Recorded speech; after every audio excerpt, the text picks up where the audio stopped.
c'est mieux. Salut les Tokuvors et bienvenue pour le deuxième preview de Ryusoulger, nos âmes ne font qu'un. La hype est un peu retombée par rapport à l'épisode 1, mais ça va, j'aime toujours. Alors, on reprend là où on s'était arrêté? Point d'interrogation? Parce que, je veux dire, à la fin de l'épisode 1, ils étaient transformés, roll call, Kishiryu derrière, c'est bon, on est parti pour l'aventure. Et là, ils sont au même endroit, mais il n'y a plus les Kishiryu et ils sont pas transformés. Est-ce que la nuit est passée? Enfin bref, donc ils partent à l'aventure pour retrouver leurs camarades Green et Black, donc, mais ils retombent encore une fois sur Ui. Est-ce qu'elle a aussi passé la nuit là? Si la nuit est bel et bien passée? Je comprends pas le temps dans cette série. Bref, c'est que le début de l'épisode 2. Donc, Ui les entend parler des Kishiryu, et elle dit « Ouais, je connais ». Ah. Elle va donc les présenter à son père qui est paléontologue, et qui a découvert des Kishiryu avec une équipe à lui, pendant qu'il faisait des fouilles. Ils étaient tombés sur un temple, et donc avec des ossements de Kishiryu. Ce qui sous-entend qu'il y a encore d'autres temples de la tribu Ryuso de par le monde. Donc, pourquoi il s'interroge sur ça? Je veux dire, le vieux et les maîtres, ils ont pas appris aux jeunes qu'il y avait d'autres temples dans le monde, ou dans le pays éventuellement. C'est un peu bizarre. Donc voilà, je m'étonne, parce que les gamins, forcément, ils sont nés dans la tribu, ils y ont vécu toute leur vie dans la tribu, ils ont été élevés pour être des chevaliers. Comment ils peuvent ne pas savoir ça? C'est un peu bizarre. Entre-temps, on fait la connaissance d'un escrimeur qui souhaite être le meilleur du Japon, sauf qu'il n'est pas le meilleur, il est que le numéro 2. Et on découvre aussi comment Kuréon crée des minosaures.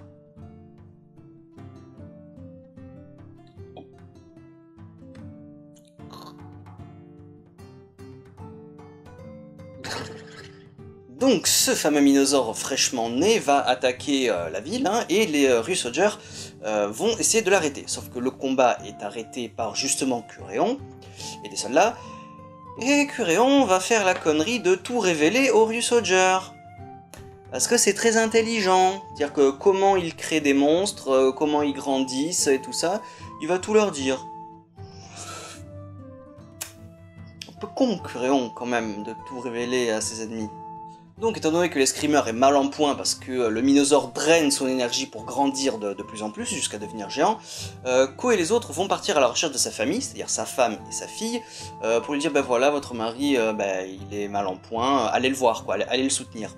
Mais le minosaure attaque encore une fois, sauf que cette fois-ci il est géant, parce qu'entre temps il a vraiment pompé de l'énergie à l'escrimeur. Donc Asuna et Melto vont essayer de l'arrêter, mais bien sûr ils n'y arrivent pas, étant donné que même à 3 full power, ils pouvaient pas affronter de minosaures géants. Donc ils préviennent Ko, ils lui disent « Bouge-toi un peu le cul de retrouver les Kishiryu, parce qu'on en a vraiment besoin. » Et c'est là que la petite fille dit « Ah mais moi j'en ai vu un de Kishiryu. » Et donc on retrouve Tyramigo, endormi, affalé, sur une petite colline dans un parc.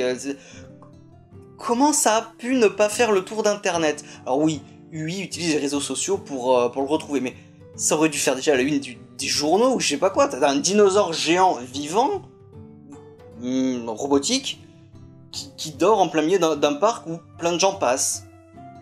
Ça aurait déjà dû faire la une des journaux. Bref, donc Tyramigo passe à l'action. Bon, il se débrouille bien, mais il se fait quand même un petit peu latter voilà, par le minosaure. Donc Tyramigo, tout seul, sous sa forme de tyrannosaure, de sous-espèce de tyrannosaure, hein, comme on l'a vu dans les bouquins de Pépé, il est pas assez fort. Voilà. Donc, bien évidemment, le truc, c'est que Ko se rappelle enfin « Ah oui, nos âmes ne font qu'un, je dois m'associer à toi pour que tu deviennes plus fort. » C'est pas comme si on l'avait dit et répété dans l'épisode 1, mais bon, voilà. Donc, il s'en rappelle, et donc, il va fusionner, voilà, il va aider Tyramigo à redevenir Kishiryu. Bon, Kishiryu tout simple, hein, étant donné que Tricerne et Ankylose ne sont pas là, donc c'est donc Kishiryu, tout forme de base normale. Encore une fois, Kishiryu va Kishiryu. Est-ce que j'ai besoin de vous décrire les actions de Kishiryu après ce que vous avez vu dans l'épisode 1? Il fait pareil, il court comme un dératé, il change de formation, il met sa tête sur son bras pour faire croc-croc. Voilà, il élimine le monstre relativement facilement du coup. Voilà, Kishiryu, hein, Je pense que je vais encore vous gonfler pendant 48 épisodes à Kishiryu. J'ai rien à dire sur Kishiryu, il est magnifique, il est super génial. Après le combat, Kuréon commence un petit peu à regarder ses adversaires et il voit que Ui les aide. Et donc, sa prochaine cible, ça va être Ui. Ah, tout est bien qui finit bien pour l'escrimeur, il retrouve sa famille, il est guéri, étant donné que le Minosaure il est détruit. Donc voilà, tout est bien qui finit bien pour lui. De retour à notre petit fil rouge Ryuso Green et Ryuso Black depuis Saikyo Battle. Donc ils s'entraînent dans on sait pas où, hein, on s'en fout, jusqu'à ce qu'ils se fassent interrompre par un monsieur. Complètement cagoulé, on voit que ses yeux qui dépassent. Il dit « Je vous cherchais ». Alors, ce monsieur on le voit aussi dans l'opening. Très brièvement, voilà, on ne sait pas qui c'est, il n'y a pas de nom d'acteur ni rien. Donc, est-ce que c'est Guy Sorg? Est-ce que c'est lui la main qui a attrapé le casque à la fin de Saikyo Battle? Peut-être. Je vous cherchais Ryuso Green et Ryuso Black, peut-être en sous-entendant, je vous cherchais pour me venger de vous, parce que c'est eux qui ont niqué Guy Sorg dans Saikyo Battle. Peut-être qu'il est cherché pour se venger, ou alors c'est quelqu'un d'autre, on sait pas. Parce qu'en plus il y a un truc qui bip à sa ceinture, et on voit un petit bip bip jaune. Donc qu'est-ce que c'est? Je crois pas que ce soit l'épée de Guy Sorg, je sais pas. Est-ce qu'il y a un détecteur? Est-ce que c'est un maître? Est-ce que c'est Master Black ou Master Green? Ou un autre? Quelqu'un? Je sais pas. Donc j'espère qu'on aura la réponse dans l'épisode 3, parce que ce mec-là, je veux bien dire que c'est Guy Sorg, hein, mais je suis pas sûr.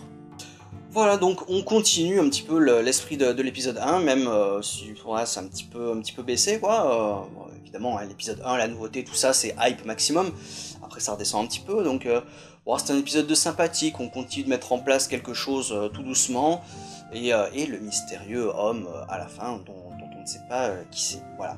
Donc, toujours très intrigué, toujours très intéressé, j'aime toujours, voilà, et très hâte, encore une fois, d'être à la semaine prochaine pour voir l'épisode 3. Bon, allez, pour finir, on va un petit peu parler des jouets. Alors, j'ai commencé ma carrière sur YouTube en faisant des reviews de jouets, mais je me suis très vite aperçu que ça servait à rien en fait. Parce que les Japonais, ils ont les jouets avant la date de sortie des jouets, et ils te font des reviews en long, en large et en travers. Donc, quand un Français fait une review d'un jouet, qu'il les reçoit longtemps, entre guillemets, après le Japonais, ça sert à rien.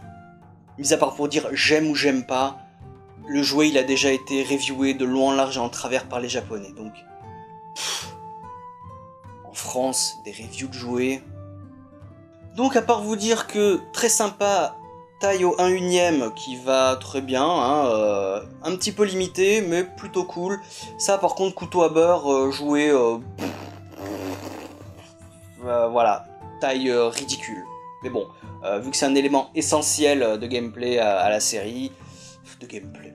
Enfin bon, t'as compris, hein, voilà. C'est un élément essentiel à la série, donc ouais, je l'ai acheté, vu que l'épée lit toutes les souls. Voilà. J'aime bien, hein, vu que je collectionne tous les changers, forcément ça c'était obligatoire. Et ça, vu que je suis aussi un escroc à gimmick, hein, les souls, les Kyutama, les Judenchi, toutes les petites merdes à collectionner, forcément, vu que l'épée les lit toutes, forcément, j'y étais aussi. Et puis quand même, niveau gimmick, ça, c'est super classe. Alors oui, je sais, il y a les Ranger Key, One Click, dégueulasses, qui ne m'intéressent pas du tout, parce que c'est des stickers à la gâchapon que j'aime pas du tout, et il y a le gros bouton sur le côté des Ranger Key, qui n'est pas dans la série, qui n'est pas censé être là, donc non, je m'en tape complètement des Ranger Key One Click, ça m'intéresse pas.